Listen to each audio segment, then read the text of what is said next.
यक्षिणी, तेरी मौत। ये सुनकर विराट के रोंगटे खड़े हो जाते हैं और वो झट से उससे दूर हटने लगता है।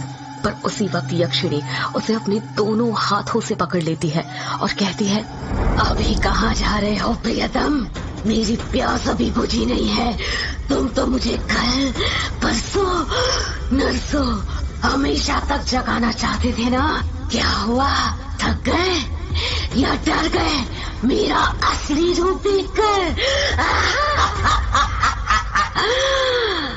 विराट उसका खौफनाक चेहरा देखकर इतना डर गया था कि कुछ भी नहीं बोल पा रहा था। उसको यक्षिणी की आंखों में खुद की मौत नजर आ रही थी। यक्षिणी गुस्से में कहती है, वासना की प्यास में तू ये भूल गया कमीने कि तेरी पत्नी वंदना तेरा घर पर इंतजार कर रही है और तू यहाँ पर मेरे साथ। तुम मर्द कभी एक स्त्री से प्यार नहीं कर सकते। तुम्हारी हवस कभी खत्म नहीं होने वाली। इतना कहकर यक्षिणी अपना हाथ विराट के सीने पर रख देती है। यक्षिणी के लंबे लंबे काले नाखून थे जो चाकू की तरह पैने थे। विराट डरते हुए कहता है, नहीं नहीं, ऐसा मत करो, जाने दो मुझे। जाने ही तो दे रही हूँ। पहली बटोला, पहली बटोला, पहली बटोला।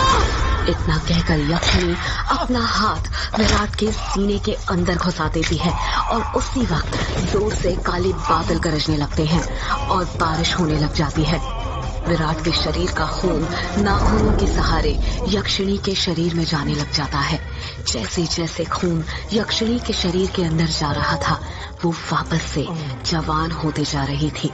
यक्षिणी वापस से अपने पुराने रूप में आ गई थी और विराट का शरीर सूखकर सफेद पड़ गया था।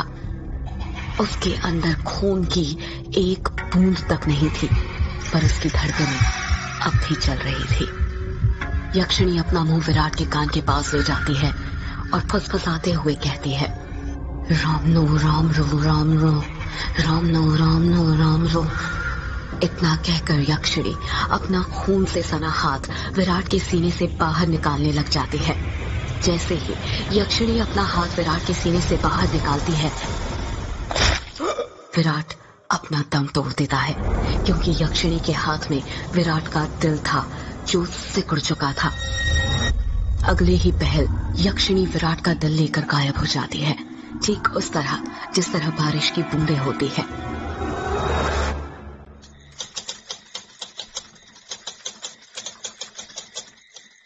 टाइपराइटर की बटन दबने की आवाज सुनाई दे रही थी।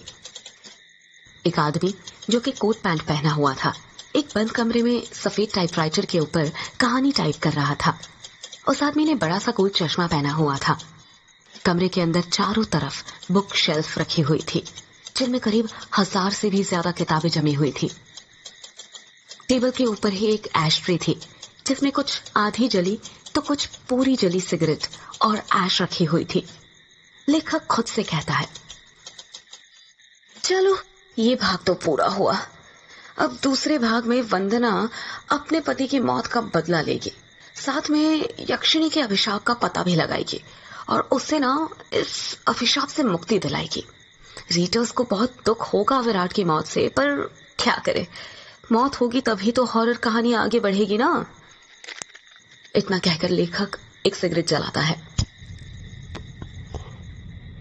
और उसके कश खींचते हुए अपने मोबाइल से किसी को फोन करने लग जाता है।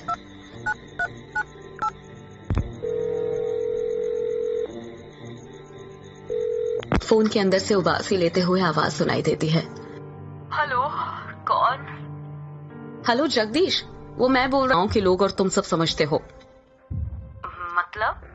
मतलब ये कि यक्षिणियां बहुत अच्छी होती है, इतनी अच्छी कि दूसरों की खुशी के लिए अपना सब कुछ कुर्बान करने के लिए तैयार हो जाए। पर कभी कभी जिंदगी में कुछ ऐसी घटना घटती है कि आपकी पूरी जिंदगी बदल जाती है। कैसी घटना सर? मैं कुछ समझा नहीं। पौराणिक मान्यताओं के अनुसार हमारे ब्रह्मांड में अनेक लोक हैं, जिसमें देवी देवताओं, सुर असुर, राक्षसों का वास होता है। इन सभी लोगों की दूरी पृथ्वी से अलग अलग है। कहा जाता है कि इन सभी लोकों में विष्णु लोक सबसे ऊपर है और सबसे निचला लोक यक्ष यक्षिणियों और अप्सराओं का है, जो पृथ्वी से सबसे नजदीक है। जो लोक पृथ्वी के सबसे नजदीक है, उस लोक के देवी देवताओं की पूजा करने से वो देवी देवता जल्दी प्रसन्न होते हैं। जगदीश बीच में ही बोल पड़ता है, ऐसा क्यों सर? उस लोक के देवी देवता जल्दी प्रसन्न क्यों होते हैं?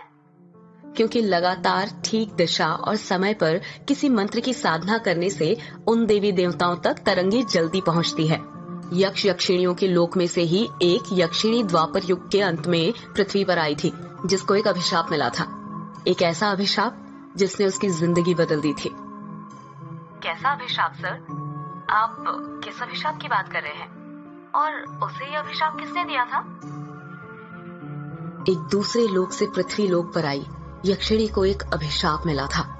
आखिर क्या था वो अभिशाप और किसने दिया था? जानने के लिए सुनते रहिए यक्षिणी एक डायन का अगला एपिसोड।